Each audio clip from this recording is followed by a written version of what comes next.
Bonjour à tous et bienvenue pour cet épisode numéro 499 du Basket Lab, le laboratoire du jeu. Et aujourd'hui, nous sommes le 24 décembre, donc épisode duel de joueurs mystères et même Noël de joueurs mystères, notre tradition de faire ces duels un peu pour Noël. On va même en faire 2 aujourd'hui puisque générosité, non pas 1, mais bien 2. Et puis comme d'habitude, pour soutenir le podcast, iTunes, Spotify, YouTube, petit like ou petites étoiles. Bienvenue dans le Basket Lab.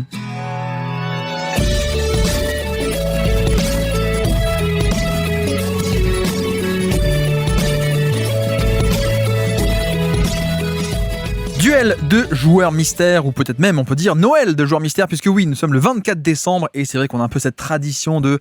On peut le faire tout le temps et partout, hein, le duel de joueurs mystères, c'est un format classique, que d'ailleurs j'ai pas fait depuis un moment, mais voilà, on peut le faire à tout moment, mais c'est vrai qu'on aimait bien avoir cette tradition de le faire aussi à Noël notamment. Donc aujourd'hui, cette année, on le fait le 24, non pas le 25, parce que le 25, vu que cet épisode-ci est le 499, demain ce sera la 500e, voilà, 500e à Noël, c'est joli, on fait comme ça. Mais donc duel de joueurs mystères, très simple, je vous présente 2 joueurs un peu cachés, sans dire les noms, évidemment, comme ça on peut simplement juger sur le niveau de performance, sur les stats, etc., et sans avoir un peu ce côté biais qu'on peut avoir quand on connaît déjà qui c'est, nos préférences individuelles, subjectivité, et ainsi de suite. Donc on est parti. On va en faire plusieurs peut-être aujourd'hui. Le premier duel, très simple. C'est un duel que j'aurais dû faire au mois de mai, à la période du MVP à peu près, mais j'ai pas eu le temps de le faire, donc c'est pas grave. On le fait aujourd'hui, on le fait à Noël. Premier duel. Comme d'habitude, tradition, faut nommer nos joueurs. On va pas les appeler par leur vrai nom, j'ai failli les dire. On va dire que notre premier joueur A, on va l'appeler Amédée. Voilà. Je crois qu'on a fait beaucoup de prénoms A, mais celui-là on l'a pas fait encore. Donc joueur A s'appelle Amédée. Et joueur B, je suis allé piocher un Bonaventure. Voilà, on a fait aussi beaucoup de joueurs en B déjà, donc, donc voilà. Amédée contre Bonaventure. Oui, parce que joueur A, joueur B, hein, sinon on aurait pu les appeler n'importe comment, hein, Nicolas ou voilà. Mais non, je voulais quand même une lettre A et B. Bien entendu, c'est la tradition aussi. Bref, donc Amédée. Efficacité au niveau du général, efficacité générale, true shooting plus, donc on appelle ça comme ça. Il est à 111 de true shooting plus, c'est-à-dire que il est à plus 11% de productivité globale, efficacité layup, mais aussi lancer franc, etc. Productivité globale, plus 11% relatif à la moyenne. Bonaventure, lui, il est à plus 11% également. Ah, on a 2 joueurs sur le même plan en termes d'efficacité. Alors maintenant, efficacité c'est bien gentil, mais sur quel volume ? Volume de Amédée, 39% d'usage, donc un assez gros volume, hein, pour le coup, 39% c'est quand même pas mal.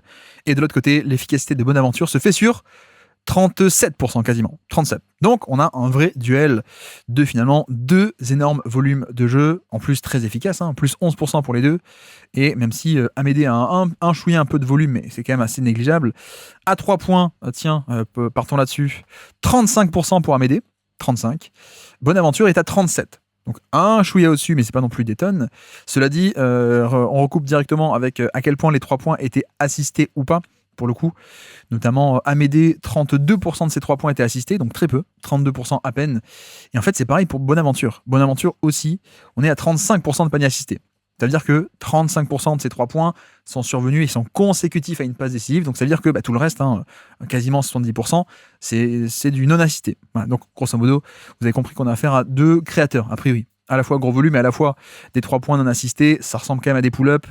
Donc voici, et tiens d'ailleurs, vu qu'on parle à quel point le répertoire est assisté, au-delà des 3 points en soi, prenons le général. Au général, Amédée est assisté à hauteur de 18% de ses paniers, 18% à peine. Bonaventure, 24%.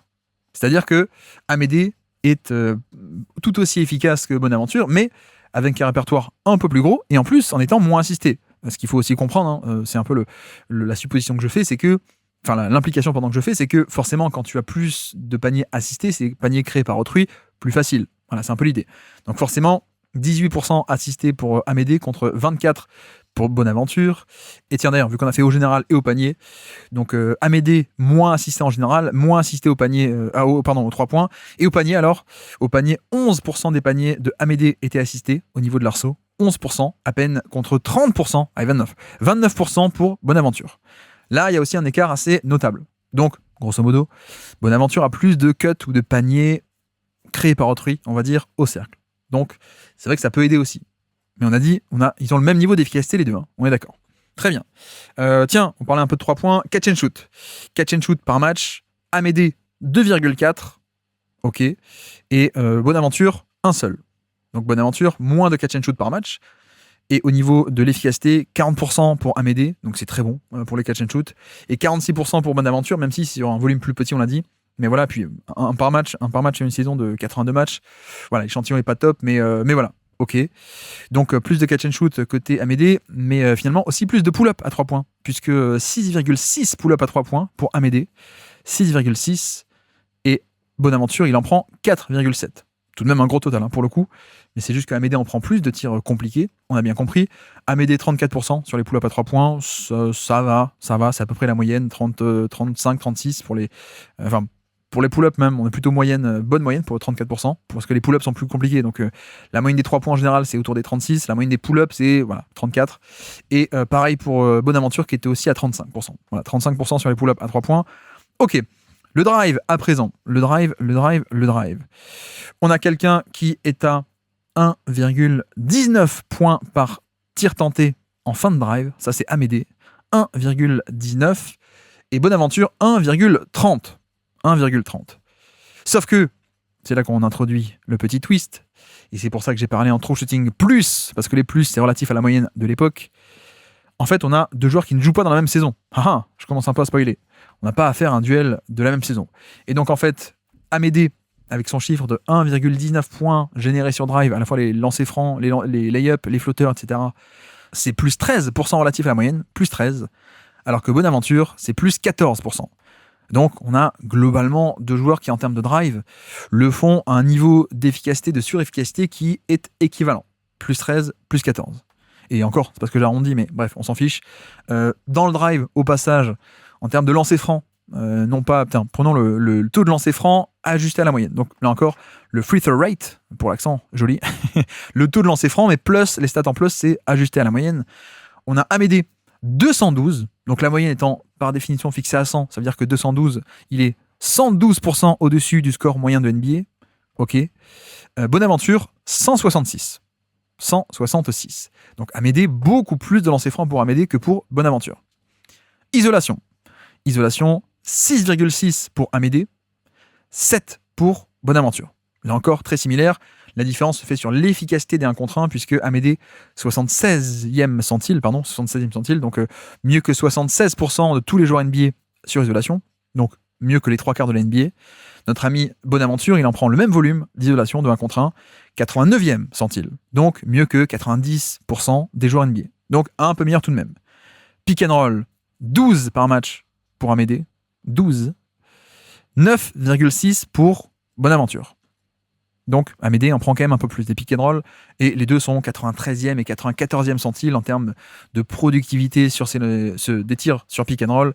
Donc même niveau d'élite, voilà.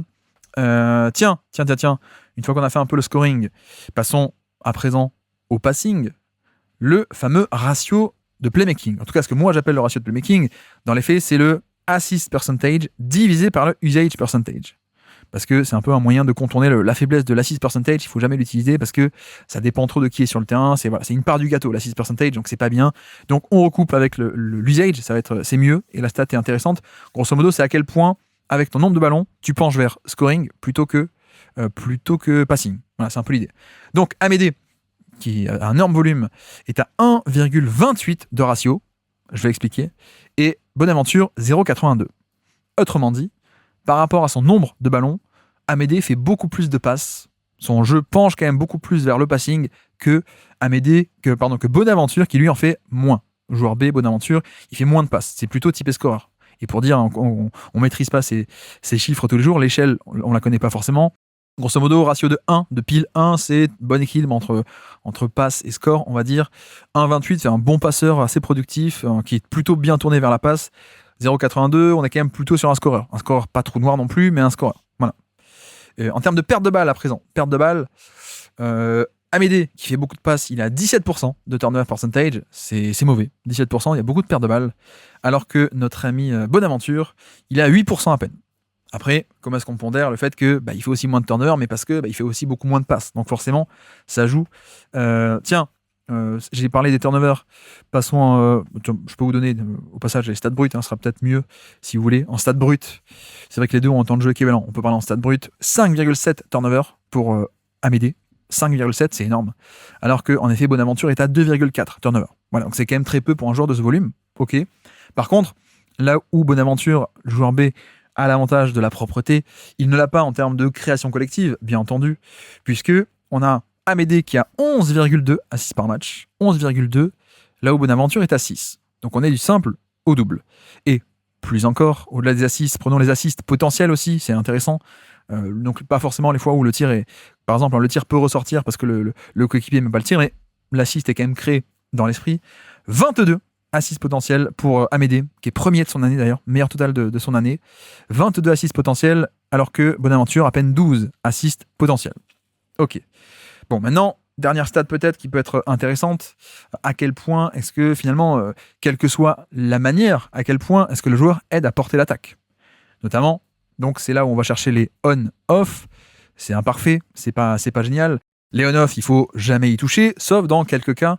Pour des défenseurs, le on-off de la défense, c'est important. Pour des pivots défensifs, Pour des pivots défensifs, c'est pertinent. C'est là où il y a le plus de corrélation. Donc la stat est pertinente. Mais si vous le prenez pour un 3&D, ça vaut rien. Donc pour les pivots défensifs, pour la défense, et pour des créateurs offensifs, pour l'attaque. C'est un des cas où c'est très pertinent.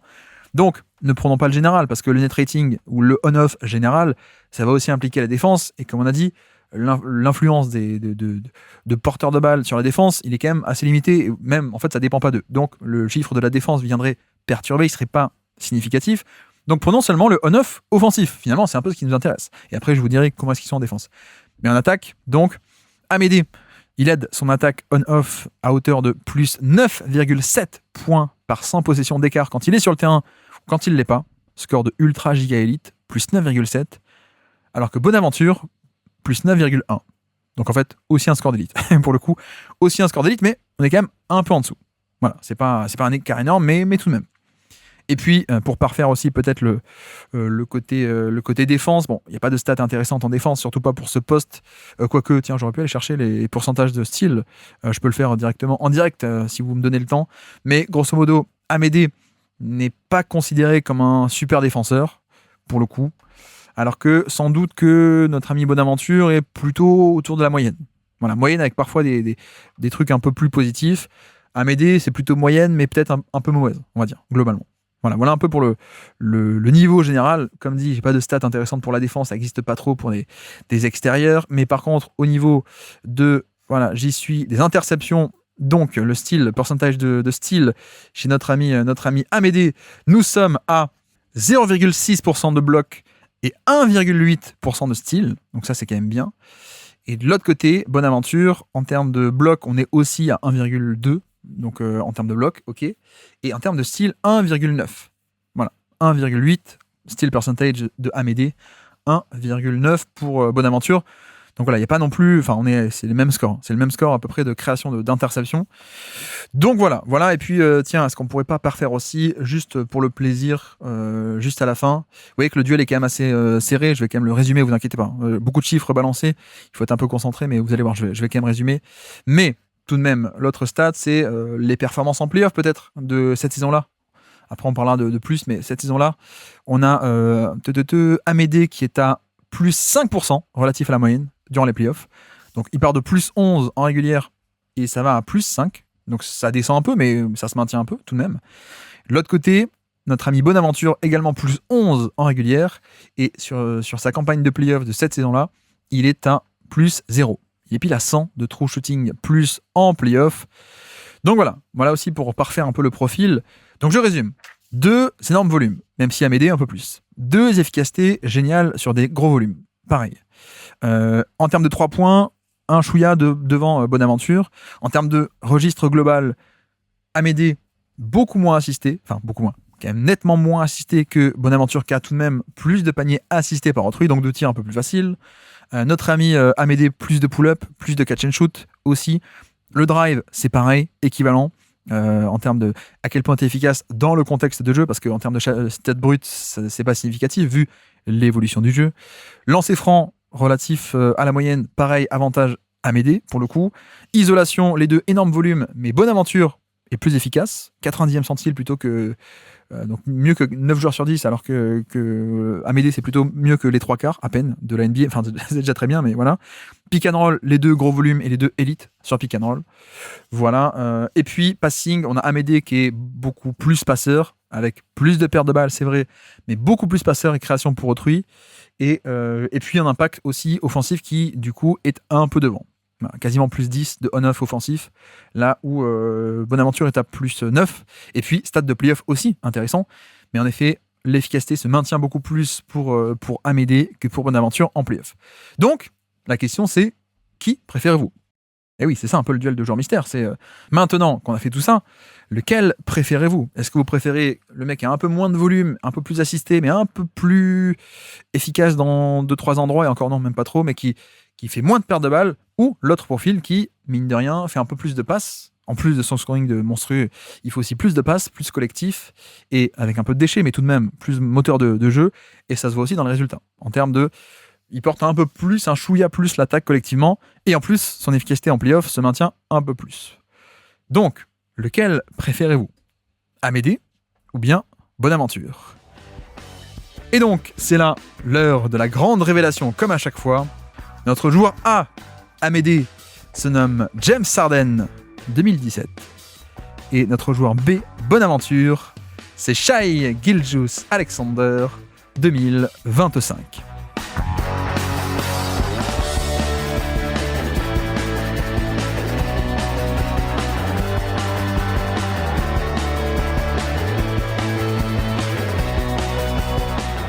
Alors, à présent, vous le savez, quelques petits commentaires à propos de ce duel de joueurs mystères. Mais alors, pourquoi on a fait ça ? Bon, pour le coup, on est sur un duel un peu rigolo. Hein. On est très détente. C'est un peu une mise en bouche très très facile, très rigolote au début pour commencer. Et ensuite, on fait le vrai duel qui m'intéresse plus. C'est celui d'après, vous allez voir, qui est hyper intéressant.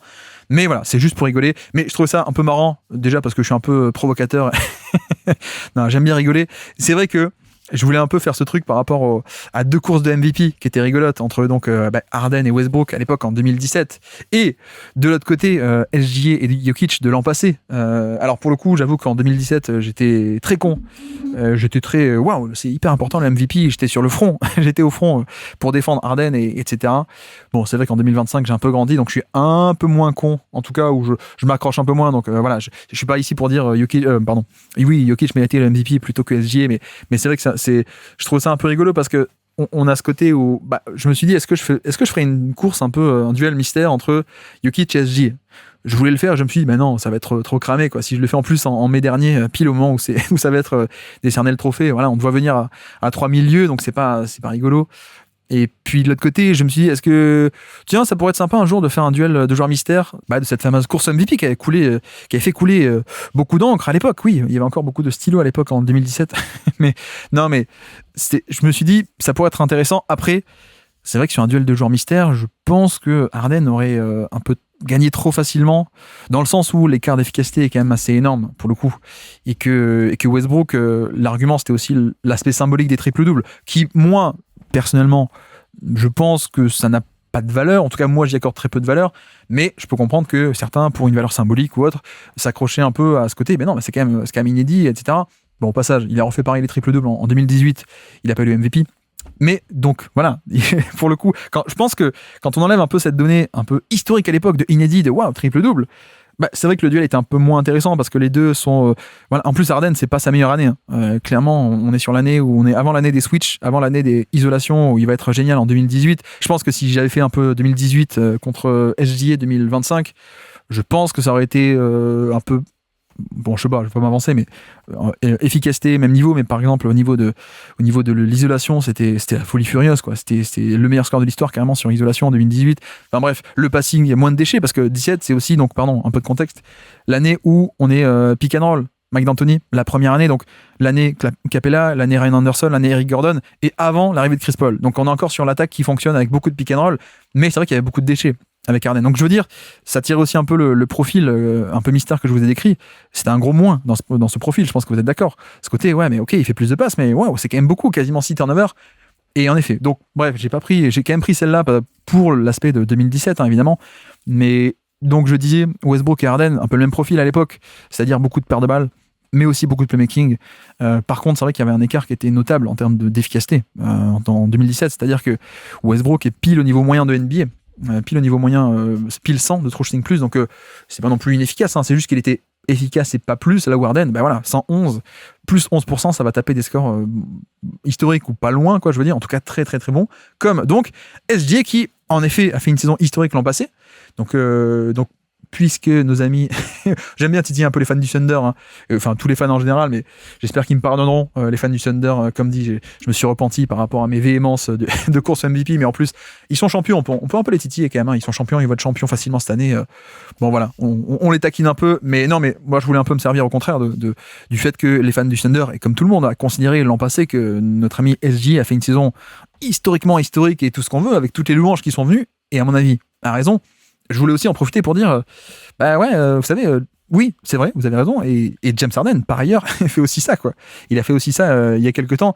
Donc forcément, moi, il y a ce truc très drôle, ce double parallèle entre les deux courses de MVP, donc je ne pouvais pas ne pas faire ça avec ma filouterie, mais il y a donc OKC versus Houston, en tout cas OKC versus quelqu'un, avec OKC l'argument des triples-doubles, et donc presque 10 ans plus tard, en 2025, l'argument de « Ah non, cette fois-ci, les fans d'OKC, finalement, non, ils sont pas pour le mec qui a fait des triples-doubles. » C'est quand même l'ironie de l'histoire, parce qu'on aurait pu avoir deux équipes différentes. On aurait pu avoir, par exemple, en 2025, Shai contre Embiid, et pas forcément contre un mec qui fait des triples-doubles. Ou on aurait pu avoir aussi un autre adversaire que Shai, face à un mec qui faisait des triples-doubles, voyez. Mais non, là, il fallait qu'on ait ce parallèle entre fans d'OKC d'un côté et de l'autre, qui, selon l'année, sont pas du même avis, mais du même côté, pardon. Mais voilà, c'est pas tant pour le côté un peu rigoler, oui, mais c'est pour dire que en fait Harden, des saisons calibre SG l'an passé, il en a fait, quoi. Alors pas pareil, hein, évidemment, je pense que la défense, effectivement la défense n'était pas aussi intéressante chez Harden. Bien sûr, les flashs de défense off-ball d'ailleurs de SG sont particulièrement intéressants l'an passé, même s'il se fait cibler, hein, il se fait attaquer, il se fait par les attaques adverses, c'est lui qui est un peu ciblé, parce que en même temps à côté de lui il y a que des monstres en défense, donc c'est pas parfait non plus, mais c'est quand même supérieur, je pense qu'il faut quand même le dire. Et après, le débat de comment est-ce qu'on pondère plus de passing chez Harden, mais aussi plus de déchets, ou à l'inverse, plus de propreté chez SGA, mais moins de création collective.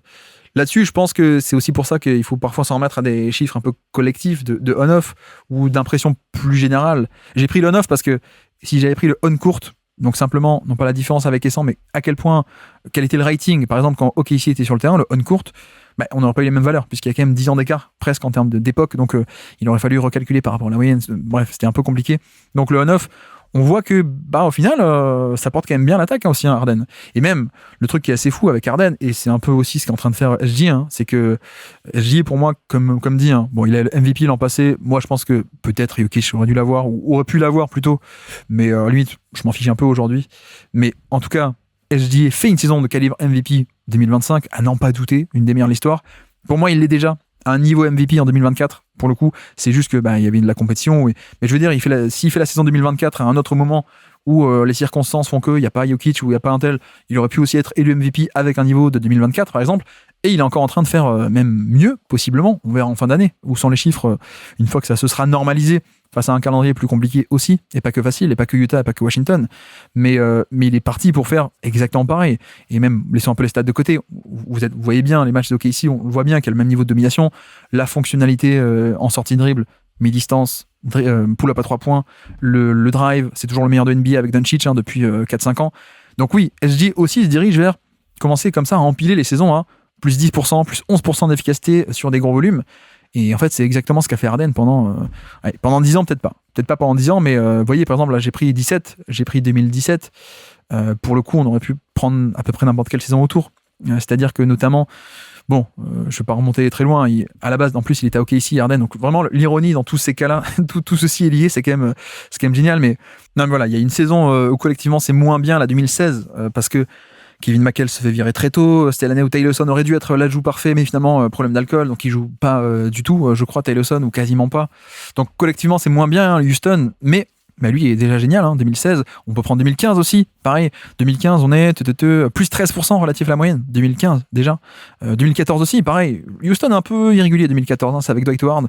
C'est une équipe qui était vue un peu comme... ils sont un peu pénibles, ils sont pas à fond. Voilà, lui, déjà, sur un énorme volume, à plus 14% aussi, Harden, 2014. Donc, plus 13, plus 11 en 2016, plus 11 en 2017, plus 11 en 2018, plus 10 en 2019, plus 11 en 2020.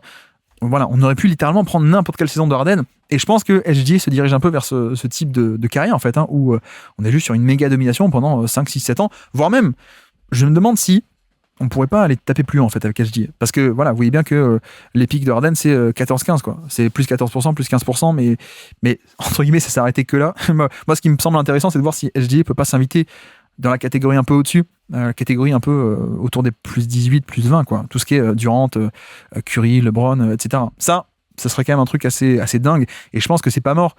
Et c'est aussi un intérêt. Hein. Je parlais du côté, il y a un peu plus de paniers assistés chez SGA, alors que héliocentrique. Mais c'est aussi un style héliocentrique avec moins de compromis que Harden, qui lui était vraiment héliocentrique. Comme Westbrook, hein, d'ailleurs, cette année-là. Mais vraiment, à côté, non, j'ai le ballon, c'est moi qui ai le ballon. Et quand je l'ai pas, je fais pas grand-chose. C'est le regret hein, chez Harden, c'est qu'il était un peu têtu de ce point de vue-là, une fois qu'il a eu un gros volume. Alors que SGA, vous voyez qu'on est quand même à 30% quasiment de paniers assistés. Donc, ou allez, 24. 24, donc un bon quart de ses paniers étaient assistés. Je pense que c'est aussi un mec qui apporte un peu plus ce genre de flexibilité, qui a moins besoin de tous les ballons, qui peut un peu plus parfois jouer off-ball ou faire ce genre de choses. Donc, c'est aussi cool pour le coup. Mais voilà, pareil, hein, c'est pas du tout pour enlever du crédit à SGA, et c'est surtout pour surfer sur la vague de crédit donné à SGA pour dire vous voyez, hein, Harden, c'était quand même pas mal, hein, parce que c'était le même scoring, mais en plus, il y avait le passing, quoi. Donc c'était quand même fou, quoi. Et puis en plus, c'est vrai qu'il y a un autre thème qui me tient à cœur, c'est, bon, il y a aussi les duels de genre mystère servent à ça aussi, hein, c'est que j'aime bien un peu tacler, non, ça se dit pas en français, m'en prendre un peu parfois des narratifs ou des trucs comme ça. Et c'est vrai que Harden n'a jamais pu jouir d'un bon narratif, d'une bonne vision, on va dire, alors sauf auprès de ses fans.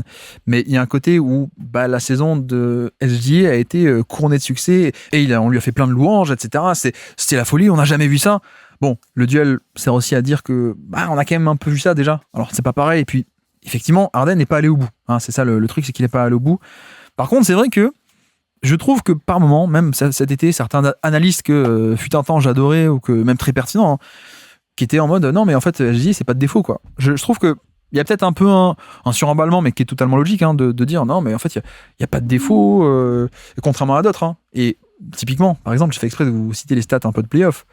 Il y a quand même ce mythe qui en partie parfois est vrai, mais pas tout le temps, mais ce truc de Harden, l'efficacité elle chute en playoff. J'ai envie de dire oui, en partie, parfois, mais premièrement, pas tout le temps.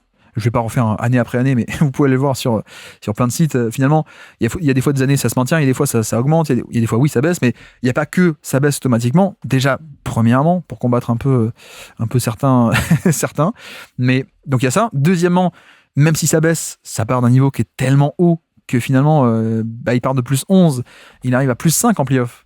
Mais c'est quand même très bien, en fait. C'est quand même très bien. Et pour dire, je veux dire, voilà, Westbrook en 2017, il avait fait ce duel-là.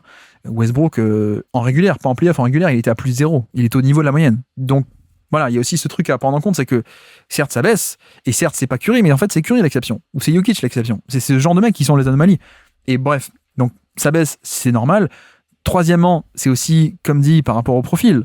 C'est-à-dire que des porteurs de balles, un peu avec ce style frontal et direct, oui, quand tu te bases sur l'isolation et quand tu te bases sur le pick and roll et que tu dois battre des switches, forcément c'est plus compliqué l'échantillon de playoff que celui de régulière où tu peux affronter des Washington, des Utah ou des Charlotte ou même des équipes un peu moyennes ou voilà, milieu de tableau, quoi. Donc, en un sens, parfois il y a un peu des surréactions, je trouve, sur le côté, mais l'efficacité elle baisse en playoff chez Harden ou chez certains, mais notamment Harden. Mais déjà, elle baisse pas tant que ça, elle baisse d'un niveau très haut et ça reste un niveau quand même largement bien, je trouve. Et puis troisièmement, c'est lié au style de jeu et tu ne peux pas t'attendre à ce que faire l'isolation en régulière face à Markkanen ou face à n'importe qui, ça va être pareil que contre un top défenseur de playoff que tu vas voir à chaque match, quoi. Donc ça c'est un peu bizarre comme je trouve comme raisonnement et en fait c'est juste que parfois on prend les exceptions un peu comme la norme de type Curry c'est pas que l'isolation, c'est pas que du pick and roll, Jokic c'est un peu pareil, LeBron c'est un génie, ou voilà des trucs comme ça. Mais en fait, tout le monde baisse un peu en playoff, et notamment ce style porteur de balle, et donc, notamment, SGA. Vous avez vu, hein, il est passé de plus 11% à 0, au niveau moyen de NBA. Mais parce que lui aussi, au final, il a ce côté, c'est normal, quand ton style c'est affronter isolation, switch ou pick and roll, tu n'affrontes plus que des bons défenseurs au niveau d'après. Donc c'est quand même plus difficile.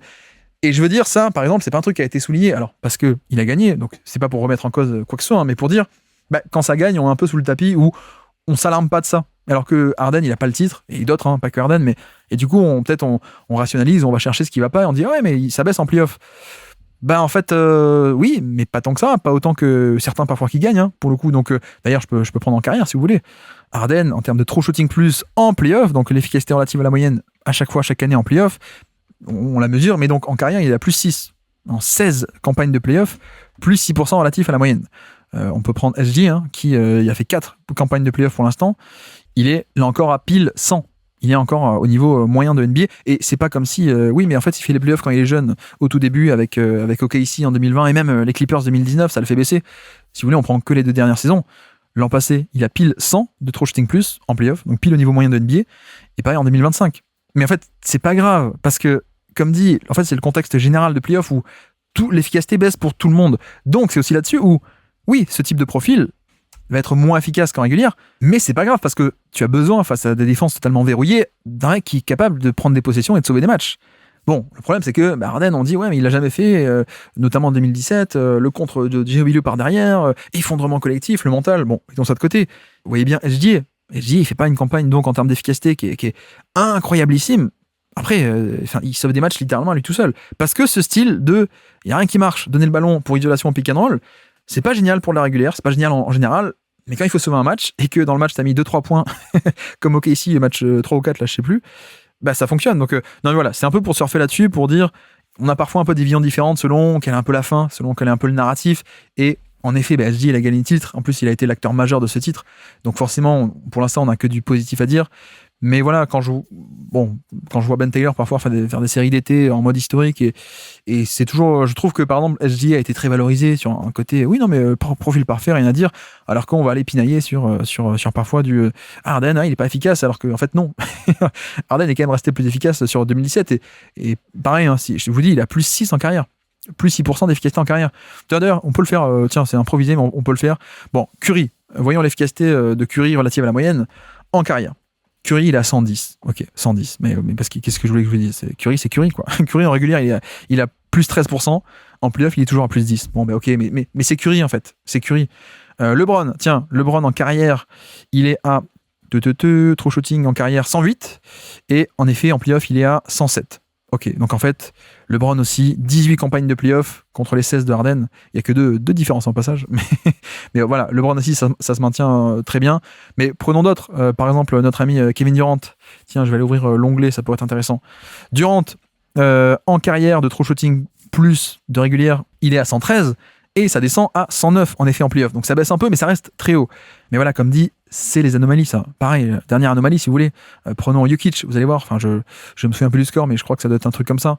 Hop, donc en régulière, on est sur du 113 en carrière de true shooting plus, donc plus 13% relatif à la moyenne pour Jokic. Playoff, on est à 107. Vous voyez, déjà, même un Jokic, ça baisse. Donc je veux dire, c'est pas non plus scandaleux si on voit un Harden qui baisse aussi un peu, quoi, pour le coup. Harden, c'est de plus 10 à plus 6 entre régulière et playoff. Jokic, de plus 13 à plus 7. Bon, j'ai pas beaucoup entendu de critiques sur l'efficacité baisse pour Jokic et ainsi de suite. Bon, prenons d'autres. On prend Tatum. Tatum en régulière, il est à plus 2. En playoff, ça baisse à moins 1. Voilà, donc ça baisse un peu, mais parce que style de jeu frontal, etc. Tiens, autre cas, prenons. Alors, non, mais lui, c'est vrai que c'est une exception. Kawhi Leonard. Kawhi Leonard, on est à plus 8 en régulière. On va en playoff, il est aussi à plus, il est à plus 12. Il est à plus 12 Kawhi. Si on prend les dernières années, à partir du moment où il est un peu gros volume 2015, Kawhi c'est n'importe quoi. Mais bon, c'est Kawhi, quoi. C'est Kawhi. Et puis Kawhi, t'as pas le playmaking, etc. Prenons Giannis. Giannis, on est là encore un monstre d'efficacité, Giannis. Plus 9% en régulière, ça baisse à plus 3% en playoff. Là encore, Giannis, il y a de la finition off-ball, mais c'est aussi beaucoup de donnez-moi les ballons, isolation, le drive face au jeu, etc. Avec à chaque fois d'ailleurs les défenses qui se referment face à lui, et ainsi de suite. Bon bref, là je suis en train de me rendre compte que ça pourrait faire un podcast entier particulier, donc on va pas griller nos billes, on va pas le faire comme ça en impro. Mais voilà, c'est juste pour dire que en effet, Harden, saison de fou, un peu comme SGA, qui a été, on a beaucoup loué la saison 2025, à raison, j'insiste, à raison de SGA. Et puis ce côté marrant de faire les doubles duels de MVP. Peut-être que j'aurais réussi à piéger des fans d'OKC qui préféraient Harden, alors que en 2017, il préférait Westbrook, et que l'an passé, il préférait SGA, ou il pensait qu'SGA était loin devant Harden, ou ce genre de choses. Mais voilà, un petit duel de joueurs mystères pour se mettre en jambes. Et maintenant que vous êtes prêts, maintenant que vous êtes chaud, maintenant que vous voyez le format, on passe au deuxième, juste après le jingle. Vous allez voir que c'est un duel, non pas à 2, mais à 4, qui va suivre tout de suite.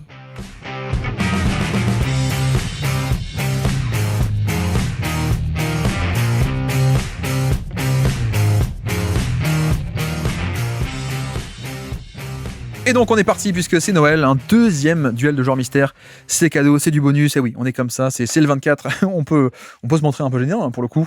Donc allons-y, cette fois pas à 2, mais à 4. On va essayer un peu d'innover. Bon, ça fait beaucoup de chiffres, vous allez voir, mais l'idée c'est que les chiffres, on s'en fiche, c'est un peu les chiffres en soi, c'est pas grave, c'est un peu retenir l'idée qu'il y a derrière le profil surtout, c'est ça qui est important. On va y aller petit à petit, ne vous inquiétez pas. Mais donc, allons-y. D'abord, il faut les nommer, nos joueurs. On a 4 joueurs, joueur A, joueur B, joueur C, joueur D. Le joueur A, on va l'appeler Andy. Tiens, on va l'appeler Andy. Le joueur B, Brian. Le joueur C, Chuck. On va l'appeler Chuck. Et le joueur D, on va l'appeler Dylan. Voilà. On est dans les feux de l'amour. Donc, on est avec Andy, Brian, Chuck et Dylan. On est parti. Andy, il a 28% d'usage. Et il a une efficacité de 99 de True Shooting Plus. Donc 28% d'usage et moins 1% relatif à la moyenne, mais grosso modo, c'est au niveau de la moyenne. Ok. Joueur B, 32% d'usage. Brian, 32% d'usage, donc encore plus gros volume, et on est à plus 2% relatif à la moyenne. Donc en plus, efficacité un peu meilleure. Joueur C, Chuck, il est à 23% d'usage, à peine 23%, mais il a une efficacité de plus 6% relatif à la moyenne. Donc, très belle efficacité. Et puis, le joueur D, Dylan, il est aussi à 28% d'usage et il a une efficacité de 103 de True Shooting Plus, donc 103 pour aller à 100, plus 3% relatif à la moyenne. Donc, je répète, Andy, 28% gros volume et à peu près efficace. Brian, un peu plus gros volume et encore plus efficace. Chuck, il a un plus petit volume, mais très efficace. Et par contre, le dernier, Dylan, gros volume aussi et plutôt bien efficace, même deuxième meilleure efficacité pour Dylan. Voilà. Maintenant, on va y aller de suite. Le pourcentage de paniers assistés. À quel point le répertoire était facile ou pas, au-delà de la quantité. La nature aussi, à présent, maintenant, des tirs en question. Andy est assisté à hauteur de 49%. Voilà, donc la moitié de son jeu est assisté par autrui. Brian, 47%. Voilà, donc c'est pareil. Notre ami Chuck, 54% assisté, donc un chouïa plus, mais pas des tonnes. C'est pas comme si on avait non plus un role player que de la finition qui est à 60-70% de panier assisté. Non, c'est quand même à peu près un créateur à peu près au même niveau. Et pareil pour Dylan qui est aussi à 50%. Donc voilà, là, non-événement, les 4 sont à peu près au même niveau de assisté versus non assisté. Très bien. Tiens, lancer franc, intéressant aussi. Ça constitue pas mal l'efficacité, mais lancer franc, le free throw rate plus, donc le taux de lancer franc ajusté à la moyenne, on est à plus 5% pour Andy. Et il faut dire que, autant l'échelle du True Shooting Plus, elle va de moins 10 à plus 10, grosso modo, mais c'est une échelle qui est resserrée. Autant le taux de lancer franc, le free throw rate plus, on est plutôt parfois entre 50, ça peut monter jusqu'à 150, 200, 250. Donc voilà, quand on est à 105 de free throw rate plus pour Andy, on est pile au niveau moyen. On est littéralement à la moyenne, c'est pas la même échelle. Notre ami Brian, lui, il est à 121, donc plus 21% relatif à la moyenne. Voilà, donc un peu plus. Chuck, il est à 112, donc plus 12%. Ok. Et notre ami Dylan, c'est celui qui en provoque le plus de lancers francs. Il est à 141. 141, donc plus 41%. Son score est 41% plus grand que le score moyen de NBA de l'époque. Donc là, pour le coup, Dylan, c'est pas le plus efficace, mais c'est le deuxième. Et beaucoup de lancers francs, ça nous plaît aussi, sur un gros volume. Ok. Donc finalement, c'est peut-être celui qui, pour l'instant, est la meilleure intersection de efficacité et volume. Mais ok, très bien. Ensuite, tiens, le 3 points. Le 3 points, Andy, 36%, Brian, 35%, Chuck, 35%, Dylan, 36%. Donc en fait, on a 4 shooters à peu près au niveau de la moyenne NBA au général. Maintenant, creusons un peu plus, comment est-ce qu'ils les font, ce type de 3 points. Andy, 36%, mais il est assisté à hauteur de quasiment 80% de ses paniers à 3 points. Donc il est beaucoup assisté, et donc assez peu de pull-up finalement. Notre ami Brian, 35%, 57% de paniers assistés à peine. Donc lui, on est quasiment sur 1 sur 2 qui est assisté, donc surtout presque 1 sur 2 qui est du pull-up, créé par lui-même. Chuck, vous souvenez-vous, le mec qui est peu de volume, mais le plus efficace, il est finalement assisté à 3 points à hauteur de 97%. Donc lui, il y a aucun pull-up, littéralement, presque. Et le dernier, c'est Dylan, qui est comme Andy. Andy et Dylan, ils se ressemblent quand même beaucoup, puisque Dylan, il est à 78% assisté à 3 points également. Donc voilà, on en a un qui ressort du lot, c'est Brian. Brian, quand même assez peu de paniers assistés à 3 points, pour le coup. Donc ça colle aussi avec le fait que c'est le plus gros volume, peut-être, en termes d'usage. Et donc voilà, très bien. Tiens, d'ailleurs, un peu de détails, allons-y. Catch and shoot versus pull-up. Andy, 3 catch and shoot par match, 40%. Voilà.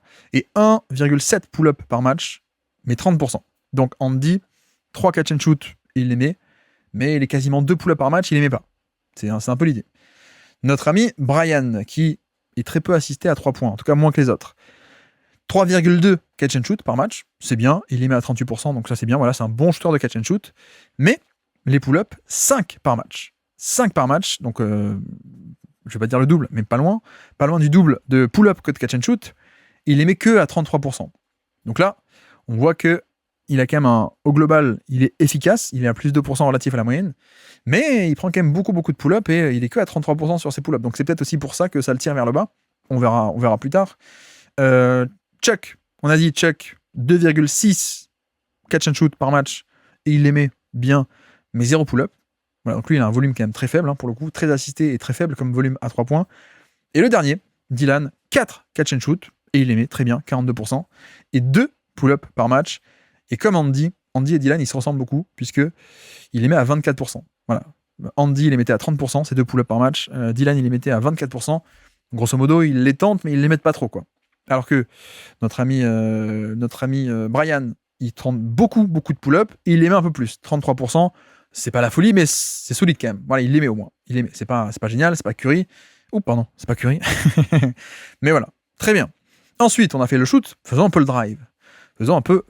Donc, Andy, on rappelle, bon volume, efficacité autour de la moyenne. Voilà, c'est celui-là. Drive, il en fait 13,4 par match. Et au niveau de l'efficacité, il se classait 34e centile. 34e centile. Plus efficace sur les tirs en fin de drive, tir, lay-up, mais aussi lancer franc. Au global, plus efficace à peine que 34% des joueurs NBA, des gros drivers un peu réguliers. 34e centile, c'est pas top. L'autre côté, Brian, lui, sur les tirs en fin de drive, il en fait aussi pas mal. 73e centile. Voilà. Notre ami Chuck, celui qui était un plus petit volume, il les fait à... Alors, le volume est moins grand, il est à 6,5 en drive, mais parce que tout est plus petit chez lui, pour le coup. Mais, par contre, efficacité, 90e centile, et il était littéralement top 6, voilà, 6e meilleur. Et puis, le dernier, c'est Dylan, qui lui, 7,6 drive par match, c'est quand même pas mal, c'est pas non plus 15, c'est quand même pas mal, et efficacité, 75e centile. Donc mieux que 75% des drivers réguliers, et il est aux portes du top 15. Voilà, on peut aussi le reformuler comme ça, aux portes du top 15. Voilà pour Dylan. Donc au final, bon, quel constat on peut faire là sur le scoring ? Je pense que le plus efficace, c'est Chuck, mais qui finalement a un plus petit volume. Mais effectivement, il est efficace sur le drive, notamment, il est génial sur le drive. Il met un peu de catch and shoot, même si pas de pull-up. Grosso modo, il va un peu lancer franc, mais pas des tonnes. Donc Chuck, très efficace, mais petit volume. Après, on a les cas de Brian et Dylan. Brian, encore plus de volume, et quand même assez efficace, avec beaucoup de pull-up notamment, et drive, ok. Dylan, on a dit un peu moins de volume, un chouïa, mais quand même un gros volume, et puis efficace sur ce gros volume, et puis beaucoup de lancers francs pour Dylan, et puis aussi, en plus, le drive qui est très bon, qui est pas élite, mais qui est très bon. Et puis le dernier, c'est Andy, enfin le joueur A. Andy, on a dit, gros volume aussi, voilà. Efficacité, un chouïa plus basse, lancer franc, il n'a pas des tonnes, le 3 points, ça va, et drive, par contre, il n'est pas très bon. Voilà pour Andy, Brian, Chuck et Dylan. Avançons. Nous avons à présent le passing. Alors le passing, est-ce qu'on a quelqu'un qui se démarque ici ? Le ratio de assist par usage, à quel point tu fais des passes relatif à ton nombre de ballons. Ça ne dit rien de la qualité de passe, mais au moins à quel point tu es dévoué un peu au passing. Le ratio de Andy, il est de 0,83. Voilà. Il n'y a pas d'unité, c'est un ratio, donc pourcentage par pourcentage, ça donne un ratio sans unité.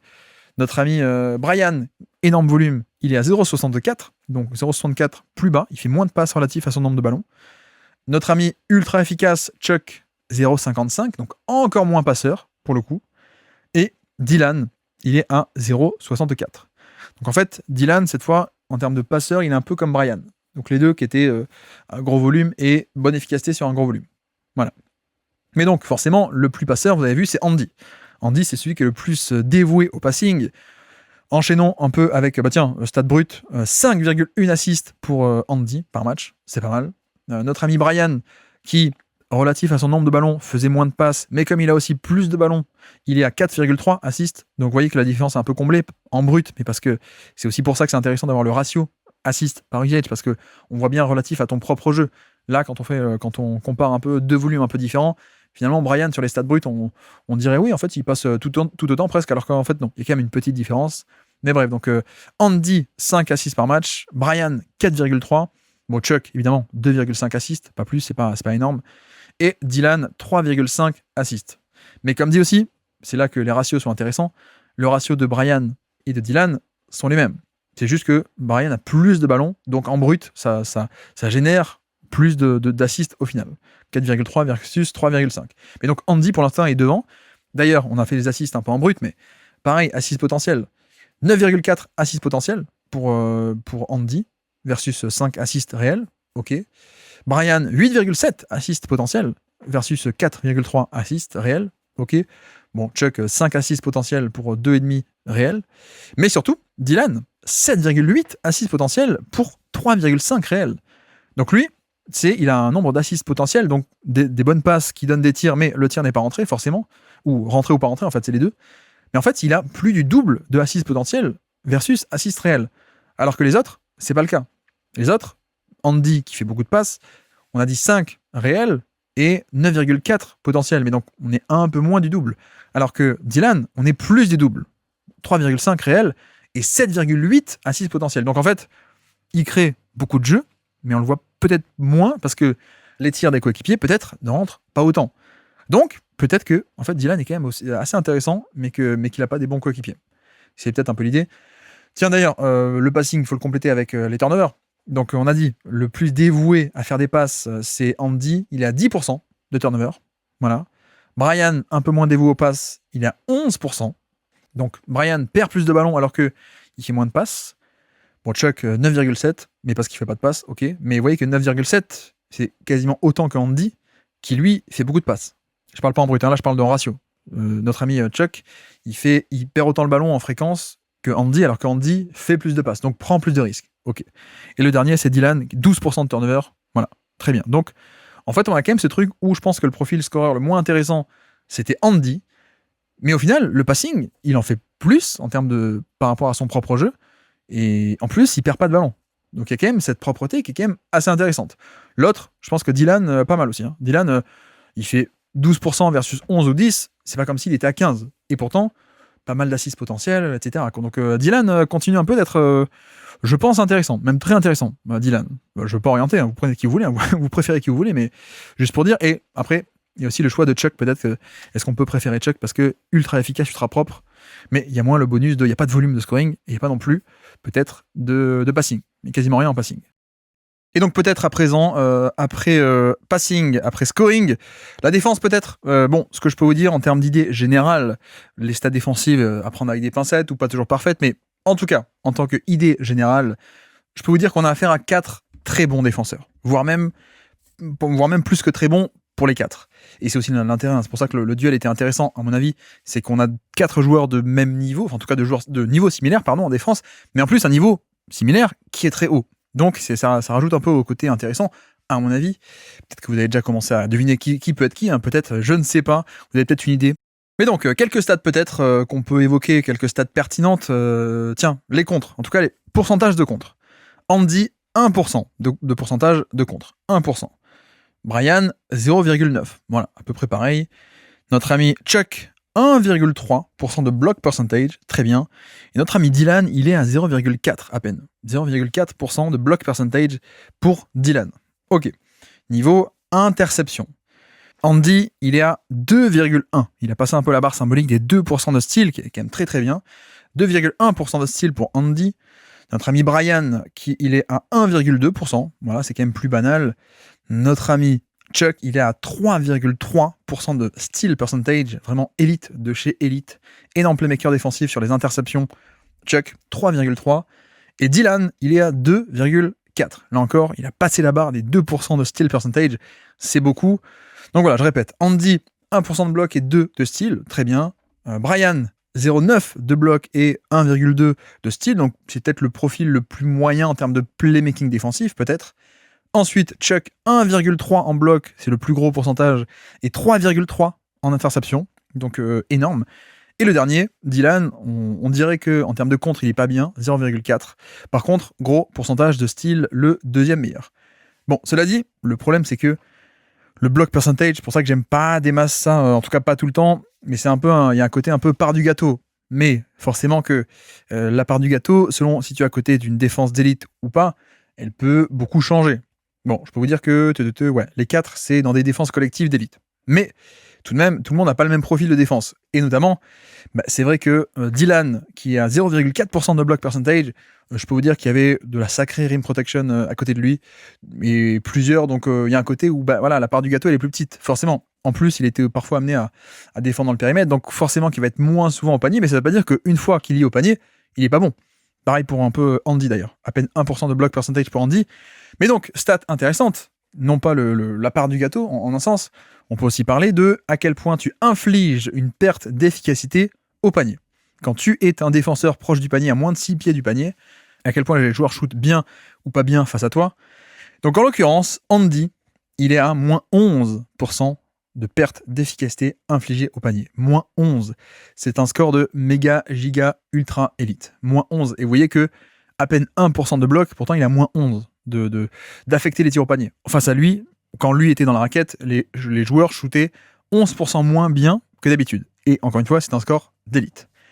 Brian, il est à moins 6,6. Également très bon score pour un ailier, pour le coup, moins 6,6. Donc très bon. Notre ami Chuck, gros intercepteur, et qui avait le meilleur block percentage, pourtant, en fait, il a moins 2,3 de perte d'efficacité infligée au panier. Donc c'est là où, paradoxalement, le block percentage voudrait dire que oui, en fait, c'est le meilleur contreur. En fait, non. C'est juste qu'il y a moins de protecteurs de panier un peu flashy à côté. Donc voilà, bref, grosso modo, à peine moins 2% de perte infligée au panier. C'est bien, hein. C'est pas la folie, quoi. C'est assez banal plus, on va dire. Et Dylan, donc, à peine 0,4% de block percentage, alors qu'il est tout de même à moins 4,1% d'efficacité, de perte d'efficacité infligée au panier. Et c'est très bon, là encore, pour un ailier.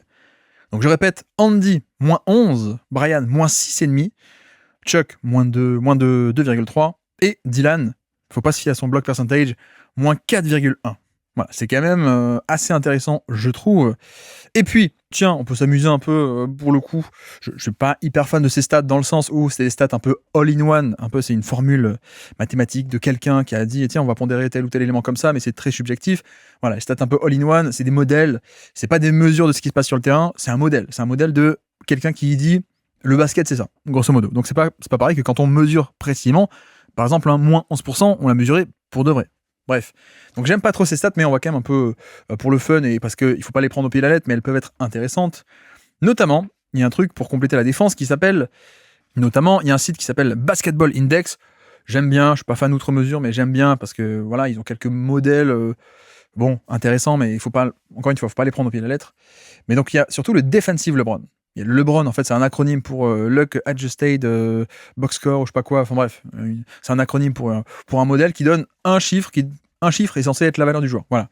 Donc il y a le LeBron général, le LeBron offensif et le LeBron défensif. Donc pour parfaire un peu le profil défensif, voyons ce que chaque modèle pense de chacun. Voilà, ça fait partie de... Il y a des stats un peu brutes dedans, il y a surtout des on-off aussi, à quel point tu impactes la défense. Il y a, luck estimated, ça veut dire aussi que tu ajustes pour l'élément, le facteur chance par rapport au tir adverse ou le tien, etc. Donc bref, c'est un modèle, c'est à considérer comme ça, un peu vaguement, mais tout de même, jetons un œil, qui ressort dans ce modèle. Notre ami Andy, 0,91 dans ce modèle, il n'y a pas d'unité, 0,91, j'enchaîne les autres scores. Brian, 0,99 pour le coup, donc on est très proche, on est un peu au-dessus, mais bref, on est assez proche pour le coup.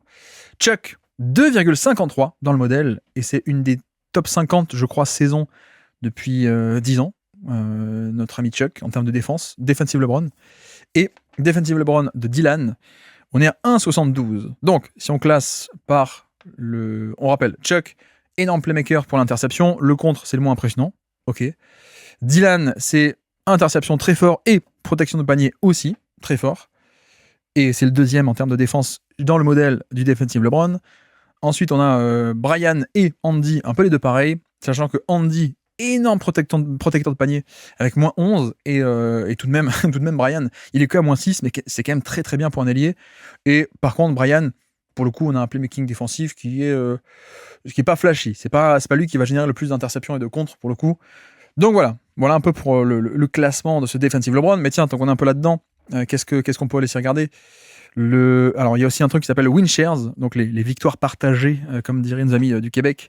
Mais non, le win share, c'est à peu près à quel point tu contribues à la victoire. Là encore, un mélange de stats on-off, de line-up, de box score, enfin bref, plusieurs éléments qu'on met ensemble. C'est une tambouille, donc c'est à prendre un peu de loin. Faut pas s'accrocher trop aux chiffres en soi. Mais là-dessus, le defensive win share de Andy, 4,1. Voilà, j'enchaîne parce que faut comparer les chiffres entre eux. Notre ami Brian, 4,6, donc à peu près pareil. Notre ami, comment il s'appelle, Chuck, 4,4. Ok. Et il y en a un qui ressort du lot, c'est Dylan. Dylan, 6,4. Alors comment est-ce qu'on explique un peu ça? Je pense que Chuck, en fait, il est que à 4,4 et les autres sont aussi 4,1, 4,6 parce que le win share, defensive win share, est une stat cumulative. Donc ça dépend de tes minutes passées sur le terrain ou même du nombre de matchs. Donc forcément, le mec qui fait 30 matchs, même s'il est bon sur les 30 matchs, il va pas avoir un score aussi bon qu'un mec qui fait 82 matchs. Vous voyez un peu, c'est cumulatif. Donc, c'est vrai que là-dessus, en soi, j'ai l'impression que le LeBron nous dit que par minute passée sur le terrain, grosso modo, Chuck est le meilleur.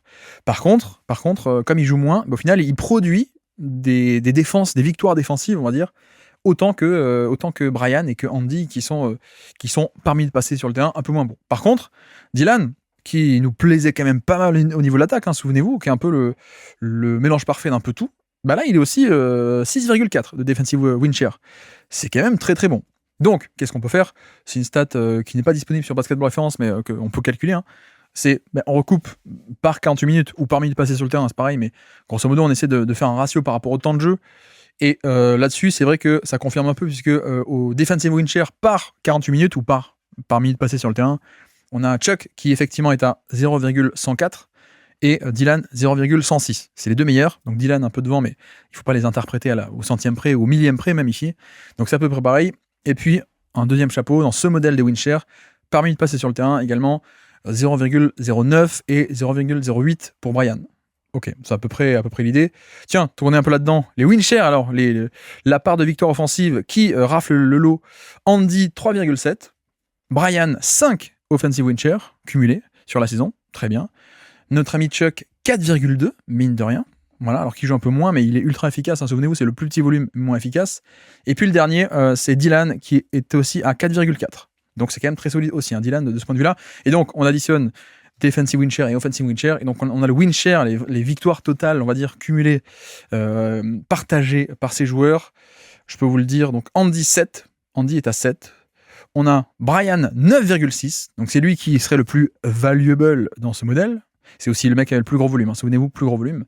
On a Chuck qui est à 8,6, alors que, comme dit, il joue moins, et moins de volume. Et puis Dylan qui rafle la mise ici avec 10,8 de win share. Et donc, pareil, on ramène à 48 minutes, comme ça on fait un peu fi du temps de jeu et des volumes, si vous voulez, en termes de win share par 48 minutes. Encore une fois, c'est assez abstrait, mais tout de même, 0,17 pour Andy, 0,17. J'enchaîne l'autre chiffre de Brian. Brian est à 0,17 également. Voilà, on est au millième près, on est à la même chose. Ensuite, on a Chuck qui, en termes de win share par 48, est à 0,2, donc 0,20. 0,17, 0,17, 0,20. Ça monte à 0,20 pour Chuck. Donc, effectivement, par temps passé sur le terrain, il a l'air plus intéressant, même s'il a moins de volume que les deux autres, que les deux premiers. Et puis le dernier win share par 48, il est à 0,18. 0,18. Voilà.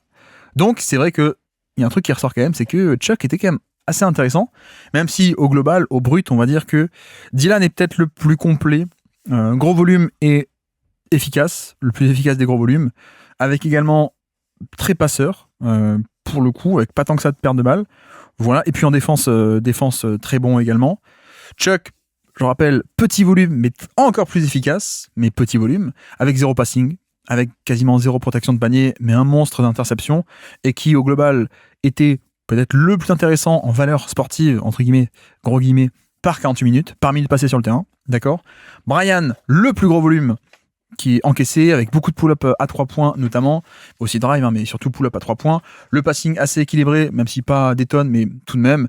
Défense, pas un playmaker défensif de fou, mais voilà. Et ce qui fait un joueur très complet. Voilà, au final. Et puis Andy, notre joueur A, Andy, qui est peut-être l'attaquant le moins intéressant parce que le moins efficace sur un bon volume. Quelqu'un aussi qui a pas. Oui, non, au niveau du shoot, c'est moins avancé que les autres, peut-être. Le drive, mauvaise saison au drive aussi pour notre ami Andy. Il est 34e centile, mieux que 34% des drivers réguliers à peine, alors que les autres sont autour des 75 ou 90. Voilà.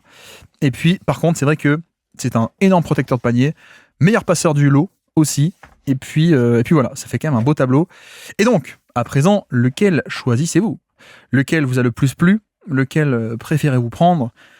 Ce que je peux vous dire, c'est que ce ne sont pas des joueurs qui ont tous joué en même temps. Et oui, c'est ça l'astuce. Peut-être même que vous avez déjà un peu commencé à deviner les noms, sans doute. Mais ce sont des joueurs qui ont joué à des époques différentes. Pourquoi ? Parce que ce sont tous des joueurs que j'ai sélectionnés dans leur année 23 ans. Ils avaient 23 ans tous au moment, mais comme ils ne sont pas nés à la même année, c'est à des saisons différentes. Et donc, c'est le grand moment de la révélation. Notre joueur A, Andy Jalen Williams, en 2025, l'an passé, avec OKC. Jalen Williams. Donc, gros volume, mais pas efficace. Le drive pas top, mais passing et protection de panier d'enfer. Ok. Le joueur B, c'est Jason Tatum, également de 23 ans. Mais lui, cette fois, c'était en 2022. Donc, l'année où ça va en finale, notamment. Gros volume, énorme volume, plutôt efficace, mais beaucoup de pull-up et des pull-up, voilà, régime de tir compliqué. La défense très solide, mais pas beaucoup de playmaking défensif. Le troisième joueur, Chuck, joueur C, c'est Kawhi Leonard, également de 23 ans. Et donc, c'est en 2015 pour Kawhi. Son année est 23 ans. Donc, c'est avant la vraie explosion. On va en parler. Mais donc, plus petit volume, mais déjà hyper intéressant. Avec efficace, monstre de interception, mais pas de protection de panier. Et le dernier, Dylan, c'est évidemment Paul George, de 23 ans. Donc, saison 2014.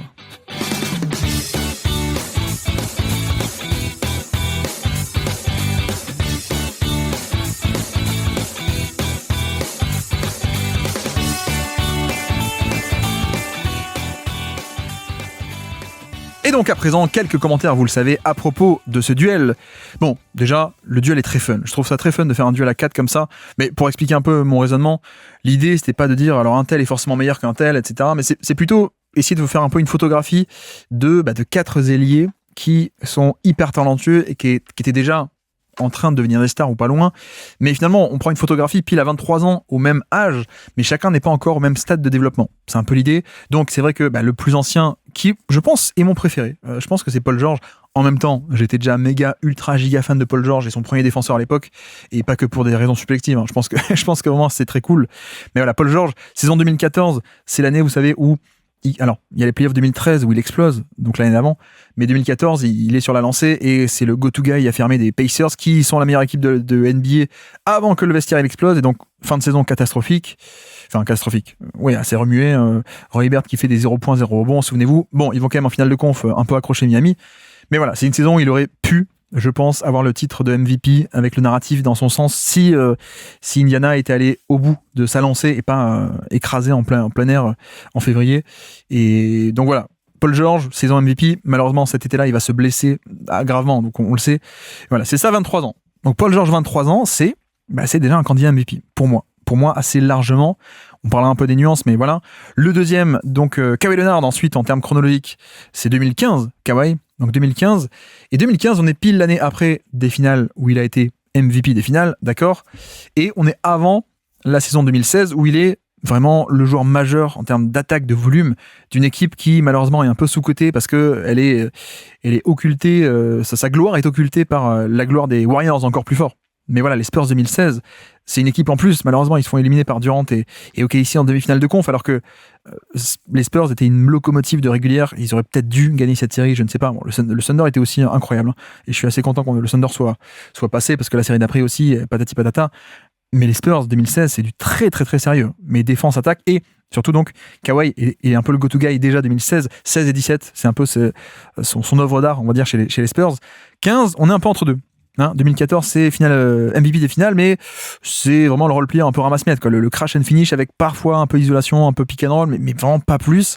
2016, go to guy. 15, on est un peu entre les deux. Vous avez vu, c'est 23% d'usage. Voilà, donc c'est un usage de troisième option, on va dire, à peu près, mais déjà hyper efficace. Et puis, je crois qu'il a été élu Deep non, en 2015, je crois, mais on voit bien le côté 3,3% de steal percentage, et ce qui n'est pas contenu dans ces steals, et ce qui est contenu par contre dans tout ce qui est les stats all-in-one, c'est l'impact autre, c'est-à-dire à quel point il fait baisser le defensive rating, à quel point il défend on-ball bien, etc. Donc ça, on le retrouve dans le résultat final, les plus-minus, etc. Et donc ça, c'est dans les scores de all-in-one. Et ouais, il a quand même des scores de fou, même en défense. Et même defensive win share, on a dit qu'il a le même score que Tatum et que Williams, à peu près en termes de cumulatif, moins que Paul George, hein, mais parce que Paul George était aussi... Bon, on va pas en parler de Paul George, mais... Donc bref, autant que Williams et que Tatum, alors qu'il y avait un peu moins de temps de jeu, il me semble. Mais voilà, parce que c'est un monstre. Également, donc ensuite, chronologiquement, c'est notre ami Tatum en 2022 qui est par là. Donc Tatum 22, c'est très vite, il s'est affirmé comme le go-to-guy. Hein. Première année, rookie un peu surprenant à côté de Kyrie et Hayward, mais surtout go-to-guy de facto en playoff. Et puis 2019 pour Tatum, c'est l'année, vous savez, où l'effectif était ultra dense, mais un peu trop, donc souci de vestiaire, et c'est sa plus mauvaise année. Et 2020, Kyrie est parti, Horford est parti, Hayward sont partis, Tatum, nouveau leader, ça va en finale de conf dans la bulle. 2021, on connaît aussi, 2022, voilà, 2022, ils vont en finale NBA carrément, avec un Tatum qui est, voilà, ça fait déjà 2-3 ans que c'était le go-to-guy un peu affirmé, gros volume de Boston, et peut-être que vous avez deviné un peu le côté Tatum parce qu'on est à plus de 30% d'usage, donc un volume de star, et qu'on est aussi à beaucoup de pull-up, 5 pull-up à 3 points par match, et ce qui fait un peu que l'efficacité, elle plafonne un peu en termes de général, parce que ouais, je pense qu'il est quand même, il pourrait faire mieux, mais il prend tellement de pull-up que ça le tire vers le bas. Il est seulement au niveau moyen de NBA, donc voilà. Et puis le quatrième, c'est notre ami le plus récent, c'est Jalen Williams. Son année de 23 ans, c'est l'an passé, donc 2025. Bon, lui, il va au bout en termes de titres, donc tant mieux pour lui, on va dire. Mais paradoxalement, c'est une année qui était un peu off pour Williams, et on va parler de Williams très prochainement en détail, wink wink. Mais non, l'an passé, c'était pas une top année pour lui. On s'attendait peut-être même à plus, parce que l'année sophomore est quand même assez impressionnante, avec surchauffe à 3 points et au shoot, hein, en année numéro 2, d'accord, en 2024. Mais tout de même sans la surchauffe, vous voyez le drive par exemple, 34e centile en termes de production, en productivité, efficacité en fin de drive. Bon, décevant. L'année d'avant, par exemple, ça, il était il était 64e centile. Il était au-dessus de la moyenne, il est passé en dessous et même largement en dessous.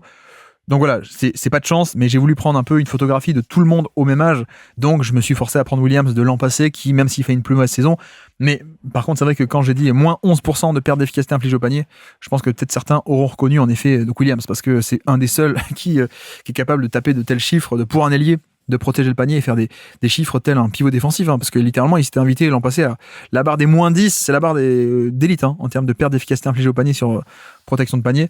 Donc ouais, on pouvait un peu le voir un peu trahi là-dessus pour le côté mystère. Mais alors pourquoi je voulais faire ça ? Parce que c'est vrai que je voulais un peu parler de Williams qui est un peu jeune, et justement c'est un peu un avant-bouche d'un podcast qu'on va sortir bientôt, qu'on a enregistré sur Spécial Williams. Mais je voulais un peu profiter aussi de à la fois ça, le cas Williams qui vient de revenir, et on espère une meilleure saison cette année.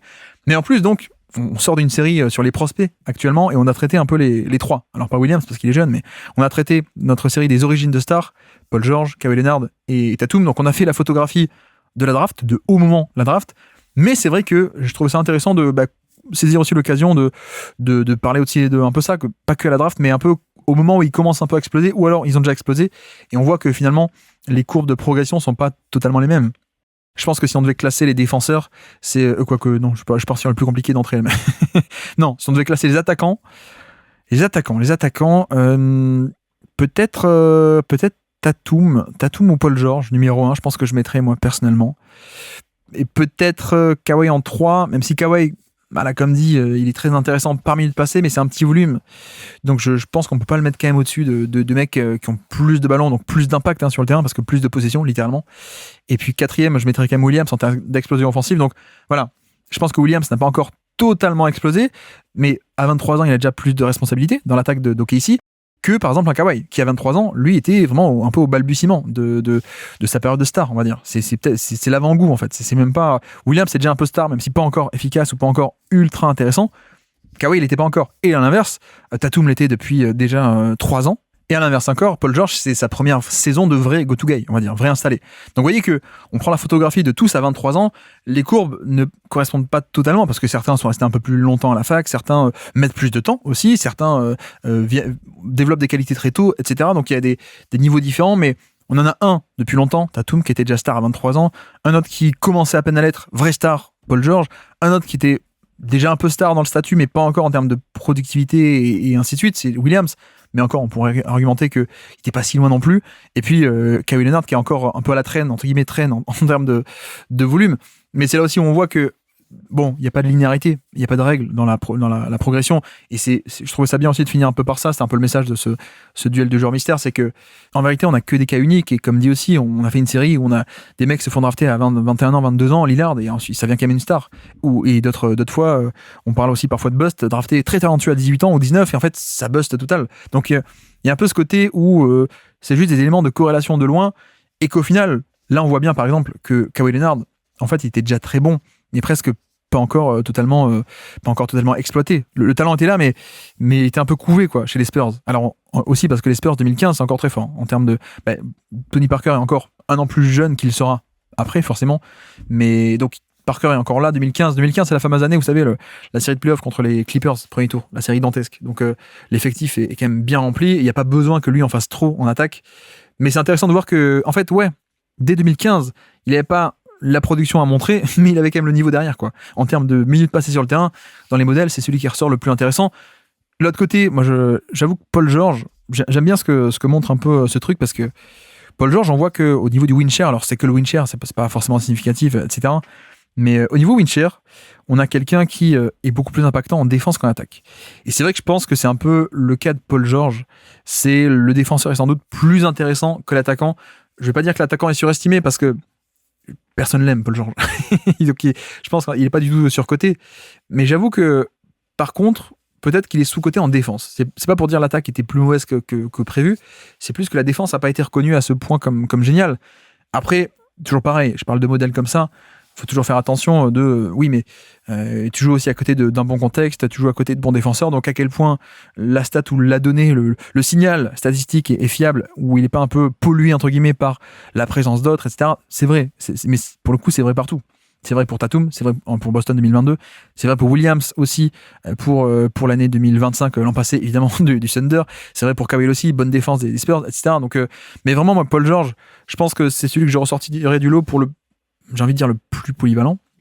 Paul George ou Tatum, mais je crois que je préfère en protection de panier ce que fait Paul George, et je crois que là j'ai donc moins 4% de perte au panier infligée, alors que Tatum est à moins 6 sur les saisons que j'ai choisies.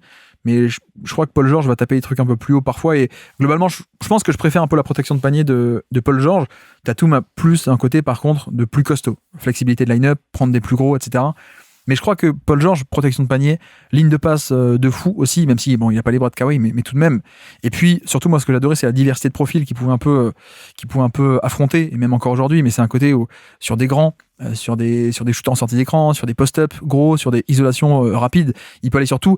D'ailleurs, c'est un peu là-dessus où Kawhi Leonard, secrètement, est pas si bon que ça en défense off-ball, ou surtout en défense off-ball pour parfois naviguer certains écrans. C'est un peu sa faiblesse. Donc c'est marrant de voir que Chris Paul l'a un peu pointé du doigt là, il y a quelques semaines, et c'est ce qui lui a valu une remarque de la part de Jeff Van Gundy. Mais voilà, Kawhi, c'est peut-être le plus terrifiant sur le plan horizontal en termes de présence face à des gros, et off-ball pour les stunts, pour jaillir sur les lignes de passe, etc. et pour boucher l'espace. Par contre, quelques défauts aussi, quelques domaines en tout cas plutôt où il est un peu moins bon, on va dire. Paul George, c'est vraiment, moi je suis amoureux quoi, ce côté, il peut aller partout, la protection de panier, ligne de passe, la polyvalence. Tatum aussi, Tatum c'est quand même assez génial. Je pense que Tatum lui, il y a un vrai côté sous-côté aussi chez Tatum, mais parce que c'est tellement une star aussi en attaque, avec les pull-ups, avec les drives, avec le gros volume depuis toujours, que on se rend peut-être pas compte parfois à quel point il a une valeur qui est énorme en défense, de par les stunts, l'occupation de l'espace, de par l'intelligence aussi sans ballon, de par, comme dit aussi parfois, souvent il peut défendre le pivot adverse comme ça. Le pivot de Boston peut être en rover, en libéraux défensif, et le pivot peut être un peu libre d'être en bonus dans les actions. Et puis Williams, c'est aussi un cas à part. Je pense que Williams, par exemple, c'est le moins agile en termes de mobilité latérale, peut-être. Après, on parle d'élite, mais peut-être aussi le plus rigide, mais parce que le plus haut aussi, le plus grand. Donc je trouve qu'il n'y a pas la flexibilité pour descendre très bas sur les appuis en défense la globalité du temps. Il peut faire des flashs incroyables, mais globalement, je pense que c'est le mec qui est le plus protection de panier, peut-être de loin même, j'ai envie de dire, même si j'aime bien Paul George, mais tout de même. Mais par contre, c'est vrai qu'un peu moins bon sur tout ce qui est navigation périmètre, alors quand même très bon. Je répète, on nuance par rapport à de l'élite de chez l'élite. Mais je pense que voilà, navigation d'écran ou périmètre en général, je préfère les trois autres plutôt que Williams. Mais Après, il peut le faire aussi, et il a cet apport plutôt de protection de panier, de rebond, de gros aussi. Hein. Il est très costaud aussi, hein, Williams, hein, pour le coup. Donc voilà, un peu pour la défense. Et donc, au final, je sais pas qui prendre. J'avoue que je sais pas qui prendre. Je pense que le bon sens, entre guillemets, dirait peut-être, est-ce qu'il faudrait pas prendre Kawhi parce que c'est le Depoy? Ouais, peut-être. Allez, on va classer Kawhi devant. Allez, mettons Kawhi devant si vous voulez. Après, ça se joue peut-être entre Williams et Paul George, je pense pour moi. Et puis quatrième, Tatum, mais c'est juste que Tatum, il n'a pas de playmaking défensif de haut niveau. Mais non, en même temps, c'est pas non plus les schémas. Il y a ça aussi. Il y a le côté schéma, souvent ça va amplifier ou pas. Au contraire, le pourcentage de style, quand tu es dans une défense qui est très traditionnelle, qui va pas parier sur ça, bah forcément que tu vas pas faire beaucoup de style. C'est un peu comme ça. Alors que le même joueur, tu le mets dans une équipe schéma Toronto Raptors ultra agressif, d'un coup, il va se mettre à faire des pourcentages de fou. Mais bon, c'est un peu contextuel aussi. Pareil pour la protection de panier. Je pense que Williams est le meilleur du lot parce que le plus grand, le plus long, le plus costaud. Après, je pense que le chiffre est un peu boosté parce qu'il était aussi sur les actions où il défendait. Parfois, il y avait aussi Hartenstein ou Chet ou les deux qui étaient à côté. Donc forcément, quand tu as deux mecs d'élite qui te contestent, vous voyez qu'il y a un côté où parfois ça se superpose et ça s'amplifie aussi, ce côté défensif. Voilà, l'exemple que je dis toujours, c'est les Bucks 2020. Les Bucks 2020, vous allez prendre, il y a Giannis, il y a Robin Lopez et Brook Lopez, les trois, on a toujours un ou deux sur le terrain en même temps, et les trois, en fait, leur valeur s'ajoutait. Donc les trois ont des scores de folie en termes de protection de panier, mais parce qu'en fait, c'est pas que eux, si vous voulez. C'est Williams, le moins 11%, il y a peut-être une partie de ce moins 11 qui est aussi parce que à côté, il y a Hartenstein qui conteste aussi ou en partie, ou Chet Holmgren, etc. Donc peut-être aussi à nuancer, mais grosso modo, ce qui est intéressant, c'est maintenant de voir qui a été le meilleur en attaque. Qui a été le meilleur en attaque, ça, je pense que t'es Kawhi assez facilement. Il n'y a pas le passing, quoique le passing est venu après, aux Clippers notamment. Mais le pic d'efficacité de Kawhi en termes de implacable, en termes de pour tant de ballons, je peux donner tant de points. Je pense que Kawhi était assez incroyable. Je pense que deuxième, je dirais Tatum en attaque. Tatum, le pic offensif de Tatum est quand même très très sympa, avec un peu plus de passing en plus que Kawhi, donc c'est quand même assez cool. Et quoique je dis, Kawhi, c'est vrai que Kawhi à la fin, aux Clippers, il y avait le passing quand même. Hein. Il y avait le passing. Mais non, mais je pense quand même que je prends Tatum, quoique. Peut-être Paul George. Mais Paul George a jamais eu des énormes volumes. C'est ça aussi le truc, c'est qu'il a jamais eu des volumes massifs, mais c'est pas son jeu non plus d'être un peu héliocentrique. Mais j'avoue que je me laisserais bien charmer par le côté peut-être un peu plus passeur, ou même surtout plus shooter off-ball en mouvement aussi de Paul George qui est intéressant. Donc c'est pas impossible que Paul George soit deuxième, mais on va quand même dire Tatum 2 et Paul George 3 peut-être. Et peut-être Williams, c'est celui qui pour l'instant n'a pas encore explosé. Après, parce que là je parle de pic. Donc je parle de après 23 ans. Lui, le 23 ans, c'était il y a 2 mois, quoi. Enfin, c'était l'an passé. Donc en fait, on sait pas. Mais tout ça aussi pour parler de Williams, a-t-il le potentiel, où est le potentiel plutôt, pardon. Parce que c'est vrai qu'un mec comme Tatum, il y avait un côté où dès le lycée, dès le AAU, on voyait... depuis toujours, il a en fait des moves de création. Donc en fait, il y a le toucher de balle, il a bossé le shotmaking, le toucher, et plein de trucs, mais le répertoire est là depuis le début. Le répertoire marche, le drive s'est bien amélioré avec les épaules, avec la charpente. D'accord. Notre ami Paul George, de base, il avait aussi beaucoup de toucher et un talent de shoot qui est quand même assez, je vais pas dire hors pair, mais en tout cas pour les 4, c'est le meilleur shooter, je pense. Ouais, je pense que c'est le meilleur shooter des 4, avec Tatum peut-être, mais un peu au-dessus tout de même. Donc il y avait ça. Et puis un côté explosivité, élasticité chez Paul George. Moi, je pense qu'il est un peu sous-performé en attaque. J'aurais aimé voir un Paul George plus driver notamment. Mais bon, c'est quand même pas mal hein, ce qu'on a eu Paul George. Mais voilà, donc il y avait quand même pas mal de trucs sur lesquels bâtir. Kawhi Leonard, bon, c'est sorti de nulle part. C'est l'épisode qu'on a fait des origines de Star. Mais c'est le drive complètement fou avec le dribble, la puissance et puis le shotmaking tout court. Hein. Juste le fait de mettre les tirs compliqués. Williams, j'avoue que je sais pas trop dans quelle direction ça peut partir. Vous voyez, en termes de quel profil il va un peu répliquer sur les trois, ou quelle force un peu cachée, ou en tout cas pas cachée, mais quelle force il a déjà, mais sur lequel il va pouvoir bâtir un niveau de All-NBA First Team offensif. Je pense que ça passera aussi par peut-être pas chapeau 1 plus au scoring, mais peut-être un chapeau 1 ou 1,5 au scoring, mais par contre un apport au passing qui peut être génial. Ça, je pense que c'est tout à fait possible. Qu'on n'ait pas forcément un score de niveau SGA ou Kawhi Leonard en termes d'implacabilité au scoring. Par contre, s'il y a ça, plus un passing qui est très très très sympa, je pense que ça peut être cool. Et bon, là, ce qui peut le propulser niveau All-NBA First Team, c'est, je pense, le drive. Mais Reste à voir, est-ce qu'il peut un peu polir son footwork, est-ce qu'il peut arriver jusqu'au panier et pas s'arrêter un peu avant pour les petits pull-ups à 2-3 mètres. Ça reste à voir, c'est pas encore fait, mais je pense que l'univers où Williams c'est un peu All NBA First Team, c'est un univers où le drive et il est top 5 NBA, quoi. Ce qui est pas encore le cas. Donc voilà. Voilà pour ce, bon, c'est pas des conclusions énormes, hein, mais je trouvais ça intéressant de faire un peu ce côté photographie à 23 ans de 4 joueurs qui sont des ailiers stars, à mon avis, de NBA. Un peu cette comparaison au même âge, malgré les courbes de progression un peu différentes, hein, et les stades, ils commencent pas au même niveau, etc. Voilà pour aujourd'hui, voilà pour ce duel de joueurs mystères. J'espère que ça vous aura plu, les deux d'ailleurs, à la fois sur les MVP d'OKC et donc également sur ces ailiers du futur. Et je pense qu'on se refera aussi bientôt de nouveaux formats de ce type. Merci à tous d'avoir suivi cet épisode, j'espère que ça vous aura plu. Et donc voilà, pour ce petit épisode assez sympathique, hein, ma foi, pas trop non plus d'ambition, on n'allait pas révolutionner la théorie et faire de grandes découvertes, mais voilà, c'est vrai que c'est un jeu, c'est pour ça que j'aime bien le faire à Noël aussi, un peu pour jouer, juste en dehors de nos épisodes un peu habituels on parle de scouting, on parle de tactique, les matchs de la semaine, etc. Voilà, c'est un peu plus pour jouer, avec parfois aussi un peu des leçons, hein, c'était le cas aujourd'hui aussi, hein. Parfois on peut dire en quoi le duel est intéressant, mais on s'est bien amusé, plein de trucs que du coup en préparant des recherches, je pense qu'on va en refaire bientôt des duels de joueurs mystères, parce que là je me suis dit je vais pas tout caser maintenant, mais c'est vrai que le format est quand même top, donc voilà.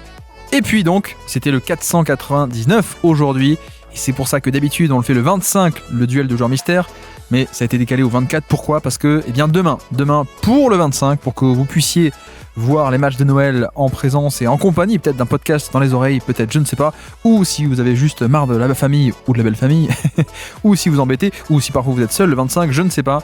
Demain, pour vous, l'épisode 500 du Basket Lab, comme ça peut accompagner un peu ces vacances de Noël où on a un peu de temps libre, un peu au moins, je l'espère pour vous.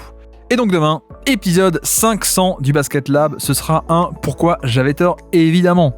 Et normalement, si vous avez bien écouté les origines de Star, j'ai dit 2-3 indices par-ci par-là. Normalement, vous pourriez arriver à deviner de quel joueur on va parler demain. Et donc, sur ce, je vous remercie de m'avoir écouté jusqu'au bout. Un grand merci pour votre soutien. Comme d'habitude, ça fait très plaisir. Merci à tous. Et moi, je vous dis à très bientôt. Ciao.